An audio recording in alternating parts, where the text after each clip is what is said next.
How to split text into two columns in Word. Hi everyone, I'm here to assist you today. Without any delay, let's jump right in. First, open Word. I have these paragraphs. Now simply select the words you want to split.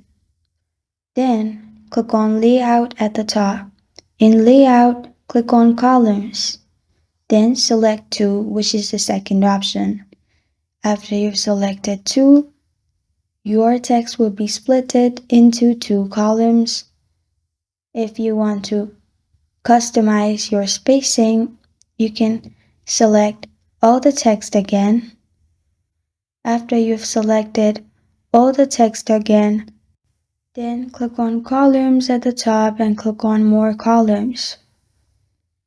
After that, you can create your own spacing by typing in width and press on OK after you're done, and your spacing will be customized. This is how to split text into two columns in Word.